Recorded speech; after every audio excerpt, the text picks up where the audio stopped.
unas reivindicaciones para varios pueblos. Por ejemplo, de 1917 a 1930, 11 comunidades obtuvieron la dotación de tierras que eran, entre paréntesis, de baja calidad.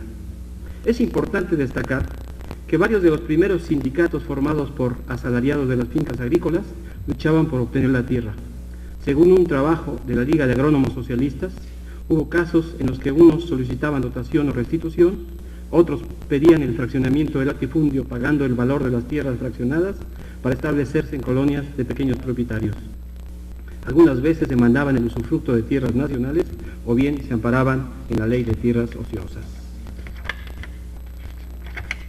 En el estado de Durango eran prácticamente nulos los repartos de tierras. Hubo algunas dotaciones en las regiones de Tapona, Muleros, Cacaria, Valle de Puanas y Valle de Guatimapé. Desde esa época, los peones constituyeron los primeros sindicatos de jornaleros y campesinos. Estas luchas denunciaban y combatían la represión del hacendado, quien, a través de sus mayordomos, capataces y guardias blancas, trataban de impedir los movimientos para organizar a los trabajadores. En la zona de los llanos, dominada por la hacienda de Tapona, la de Catalina y otras, se formaron asociaciones que exigían el reparto de tierras ociosas. Ello se produjo después de la expedición de la ley agraria local. Más tarde fue constituida la Federación de Obreros y Campesinos de la región llanera. Lo mismo sucedió en lugares como Canatlán, Vicente Guerrero, Cuncamé, etc. En el mes de marzo de 1920, los campesinos de Pasaje, Villa Juárez, Peño Blanco, Santiago y San Pedro Cuila constituyeron el Sindicato Agrario Confederado del Estado de Durango. Durante 1922, trabajadores de Villa Guadalupe escribieron a Obregón manifestándole que en vista de las traiciones de Carranza a la Constitución de 17 y para hacer respetar sus derechos, iniciaban la formación de su sindicato. Esta situación había sido provocada por las amenazas constantes y los malos tratos y porque los hacendados, coludidos con miembros de la Suprema Corte de Justicia, obstaculizaban una respuesta favorable a las demandas campesinas. Un año después, trabajadores de distintos sitios de la laguna participaron en el tercer Congreso Agrario de Durango. Hubo representantes de la mayoría de los municipios. En este congreso fueron denunciadas la situación de miseria y de descontento existente, así como trabas para aplicar una política favorable a las masas del campo. Los representantes de Gómez Palacio insistieron en el escaso interés gubernamental para responder favorablemente a las solicitudes campesinas.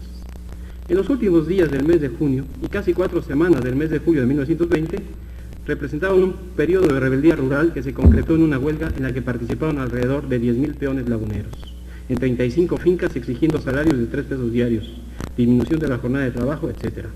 Este conflicto fue sin duda uno de los movimientos que más impactaron a la comarca.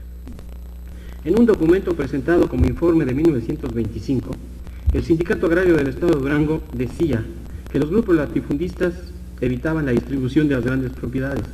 Señalaban también que estos contaban con el apoyo de varios jefes militares y de guardias blancas que impedían la aplicación de la ley agraria de fraccionamientos. Acusaban al general Manje, Alejandro Manje, de ser uno de los militares que, aliado con hacendados, no permitía que los pueblos tomaran tierras. En Gómez Palacio y Mapimí, los representantes agrarios lo denunciaron ante las autoridades competentes. En este documento se hacía hincapié en que de 1920 a la celebración del citado Congreso hubo un impulso de los campesinos y de los pueblos para extender su organización y fortalecerse frente a la política gubernamental en materia agraria. En la primera mitad de la tercera década quedaba claro que la organización y la lucha rural en la región lagunera fueron base esencial para la gran movilización y cambios que transformaron las estructuras rurales. En un informe de la Secretaría de Agricultura sobre la situación de la laguna en 1928, entre paréntesis, es el informe más completo que se hizo en ese periodo sobre la laguna, se asentaba que después de varias entrevistas realizadas por ingenieros de dicha institución, a muchos propietarios y administradores de haciendas de esta zona, estos señalaron su bondad y su paternalismo justiciero frente a las condiciones que vivían decenas de miles de trabajadores. Desde la época porfirista era ya bien conocida la difícil situación de la fuerza laboral